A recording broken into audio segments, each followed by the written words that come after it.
राहुल गांधी जी मोदी जी की तरह बिन बुलाए पाकिस्तान जाकर नवाज शरीफ का केक काटने नहीं गए और वहां से जब प्रधानमंत्री गए थे तो पठानकोट में क्या हुआ था आप सबको मालूम है। इस देश के लगभग 180 बिजली प्लांटों में से 150 और 60 बिजली प्लांटों में या 0% कोयला है या 25% तक कोयला बचा।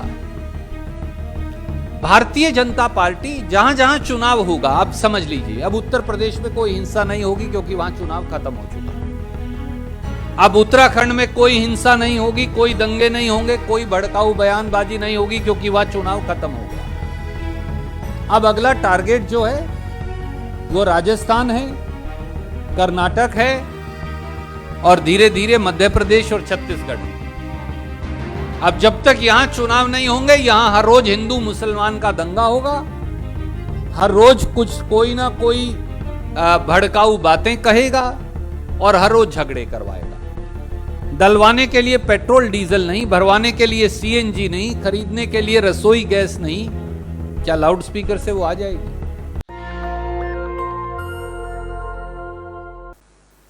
हम जिसे आखा तीज कहते हैं हमारी खड़ी बोली में, अक्षय तृतीया को, उसके बारे में कहते हैं कि जो क्षय है वो कभी अक्षय नहीं हो सकता। पर आज के दिन नया व्यापार शुरू करना उत्तर भारत के कोने कोने में खास तौर से बहुत शुभ माना जाता है।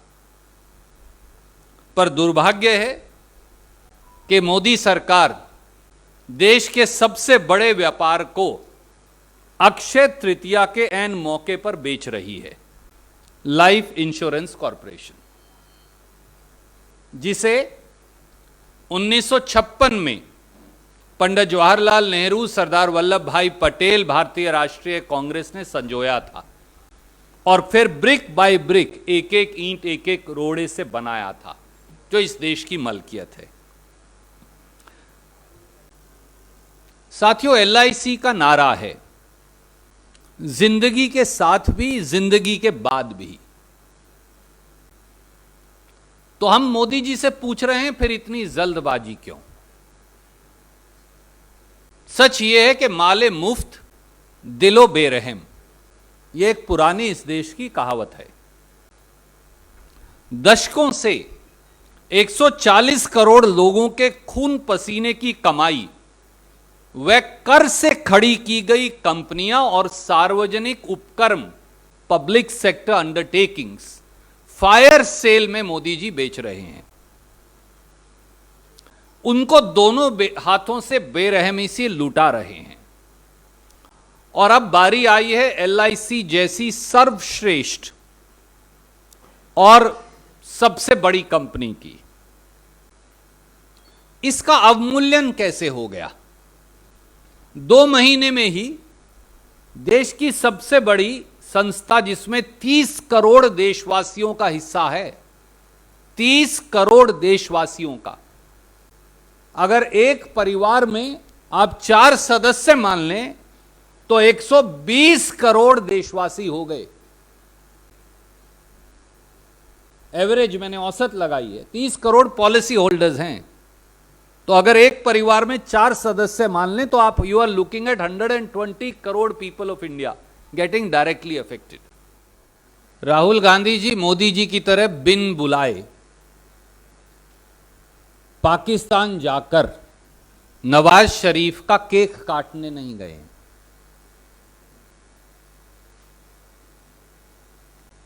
और वहां से जब प्रधानमंत्री गए थे तो पठानकोट में क्या हुआ था आप सबको मालूम है। आदरणीय मित्र, जब मैंने आज सुबह चेक किया तब तक इस देश का कानून यह था कि आप अपने सगे संबंधियों, अपने दोस्तों, अपने रिश्तेदारों की शादी में स्वतंत्रता से जा सकते हैं। श्री राहुल गांधी जी एक निजी शादी समारोह में मित्र देश नेपाल में भाग लेने गए। आज तक तो इस देश में परिवार के साथ, दोस्तों के साथ उठना बैठना, शादी के समारोह में भाग लेना अपराध नहीं बना है। हो सकता है कल परिवार रखना, क्योंकि आरएसएस को यह बात पसंद नहीं है, गृहस्थ बनना और शादी समारोह में भाग लेना कल से अपराध हो जाए। तो आप और आपकी एजेंसी जरूर ट्वीट करके बता दीजिएगा, ताकि फिर हम अपना स्टेटस उस प्रकार से बदल लें। साथियों, इस देश में भारतीय जनता पार्टी और उनके मित्र उल जलूल बचकाना बातें कर देश के मुख्य धारा के मुद्दों से ध्यान भटकाते। माननीय प्रधानमंत्री या मुख्तार अब्बास नकवी या बीजेपी के मंत्रीगण तब नहीं बोलेंगे जब भिवानी में एक नौजवान फौज की भर्ती 3 साल से न होने के कारण फांसी लगाकर आत्महत्या कर लेगा बेरोजगारी के चलते। भारतीय जनता पार्टी के नेतागण तब कुछ नहीं कहेंगे जब देश की संसद के सामने एक किसान फंदा लगाकर आत्महत्या करने को मजबूर हो जाएगा। क्या मुख्तार अब्बास नकवी को नौकरी मिलने से पूरे देश को रोजगार मिल गया? क्या भाजपा की आय 8,300 करोड़ होने से पूरे देश के पास संसाधन हो गए? भाजपा के नेताओं से मैं हाथ जोड़कर विनम्र अपील करूंगा, थोड़ा सा झांक कर तो देखिए अपने अपने इलाकों में। 8% तो बेरोजगारी की दर और लगभग 10% शहरी बेरोजगारी की दर है। हरियाणा सरीखे भाजपा शासित प्रांतों में बेरोजगारी की दर 34-35% है, और इसमें भाजपा कांग्रेस का सवाल ही नहीं। मैं एक कदम और आगे बढ़ता हूं, हो सकता है हमारे किसी प्रांत में भी हो। सवाल यह नहीं, सवाल यह है कि सरकार तो एक महीने में जीएसटी से 1,67,000 करोड़ रुपए कमाकर हाईएस्ट रिकॉर्ड हमारे से टैक्स वसूली का स्थापित करती है, और देश के 45 करोड़ लोग रोजगार ढूंढना ही बंद कर देते हैं। 84% की आय घट जाती है। पूरे देश में बिजली हो, रोजगार हो, महंगाई हो, उसका हाहाकार मचा है। और अगर कोई बिजली की कमी, महंगाई, बेरोजगारी के बारे में कहे तो आप उसे गालियां देते हैं। जिम्मेवारी, कर्तव्य उनका है जो 8 साल से सत्ता में हैं और 2 करोड़ रोजगार हर साल देने का वादा कर सत्ता में आए थे। आज जवाब दीजिए, 16 करोड़ रोजगार कहां गए जो आपको देने थे? 16 करोड़ नौजवानों को रोजगार दिया नहीं, 25 करोड़ का रोजगार छीन लिया। और सवाल हमसे पूछते हैं। मैं माननीय प्रधानमंत्री जी से कहूंगा, सब काम बंद कर दीजिए, एक आपात बैठक बुलाइए अपने मंत्रिमंडल की, और अगले 24 घंटे में इस देश में अगले 30 दिन में 5 करोड़ नए रोजगार पैदा करने का ब्लूप्रिंट दीजिए, ताकि आए दिन बेरोजगार नौजवानों द्वारा फंदा लगाकर मौत की घाट उतर जाने की खबर अखबार और टेलीविजन की सुर्खियों से आगे बढ़ पाए। जैसा मैंने कहा कि उनको अब पत्रकारों को गाली देने में भी आनंद आने लगा है। आज सवाल क्या है देश के सामने? आज सवाल यह है कि भीषण गर्मी में लोग त्राहिमाम कर रहे हैं, क्योंकि मोदी सरकार कोयला जो है वो बिजली के प्लांट तक नहीं पहुंचा पा रही। हमने 3 दिन पहले आंकड़े दिए थे, 64,000 मेगावाट के बिजली के प्लांट बंद पड़े। इस देश के लगभग 180 बिजली प्लांटों में से 150 और 60 बिजली प्लांटों में या 0% कोयला है या 25% तक कोयला बचा है। उसका जवाब क्यों नहीं दे रहे? आप 1,67,000 करोड़ की टैक्स वसूली तो कर रहे हैं, पर 45 करोड़ लोग इतने हताश और लाचार हो गए कि वो रोजगार ढूंढना बंद कर चुके हैं। इसका जवाब क्यों नहीं देते? देश में 84% घरों की आय तो कम हो गई, पर आपके एक मित्र जो हैं वो देश के दुनिया के सबसे 7वें बड़े अमीर आदमी बन गए, 1000 करोड़ रुपया हर रोज कमाते हैं। इसका जवाब क्यों नहीं दे रहे? इसका जवाब क्यों नहीं दे रहे कि देश के लोग दूध क्यों नहीं खरीद पा रहे, दाल क्यों नहीं खरीद पा रहे, सब्जी क्यों नहीं खरीद पा रहे, शिकंजवे क्यों नहीं पी पा रहे? जिस देश में नींबू की शिकंजी पीना दुर्लभ हो गया हो, इसी हफ्ते जब मैं गया तो मेरे घर के पास हमारे इलाके में, प्रांत में, एक गन्ने का जूस निकालने वाला खड़ा है। उसने बोर्ड लगा रखा था, गन्ने का जूस 10 रुपए गिलास, नींबू डलवाना हो तो 20 रुपया गिलास। यह मजाक नहीं है, इस देश की वास्तु स्थिति है। पर आपको राहुल गांधी जी को गाली देने से फुर्सत मिले, वो प्रधानमंत्री हूं या भाजपा के नेता हूं, बेच LIC आप रहे हैं, जो हमने बनाई, कांग्रेस ने बनाई, देश ने बनाई, देशवासियों ने बनाई। पेट्रोलियम कंपनियां आप बेच रहे हैं, टेलीकॉम कंपनियां आप बेच रहे हैं, आसमान के जहाज से लेकर, टेलीफोन की तरंगों से लेकर, जमीन के नीचे पाताल में कोयले तक सब मोदी जी ने बोली पर लगा रखा है।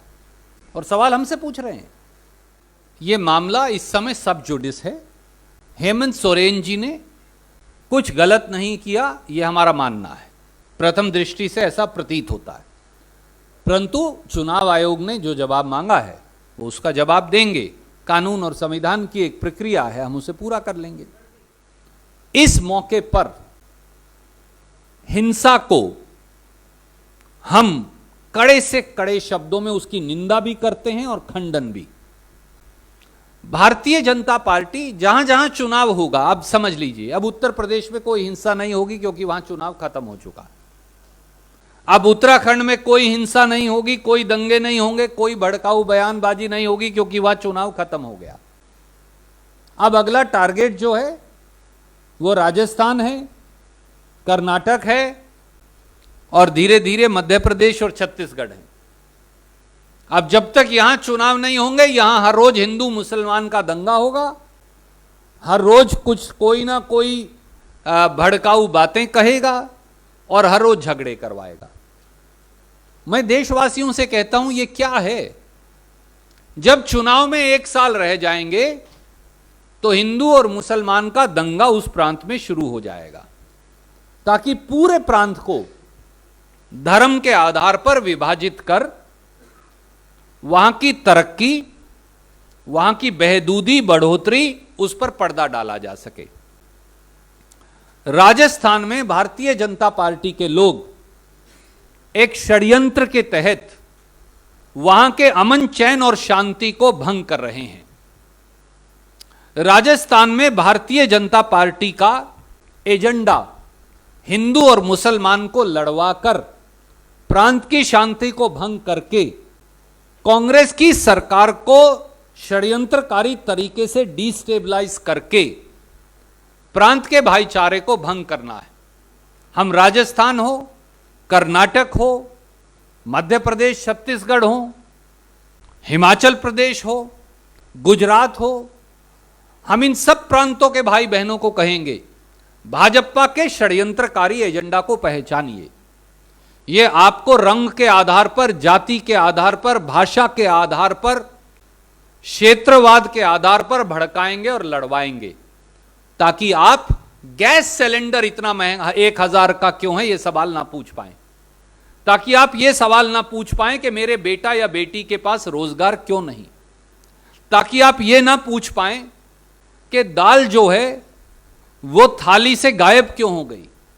ताकि आप यह ना पूछ पाएं कि आटा इतना महंगा क्यों है। ताकि आप यह ना पूछ पाएं कि सब्जी जो है या नींबू की शिकंजी पीना दूभर क्यों हो गया।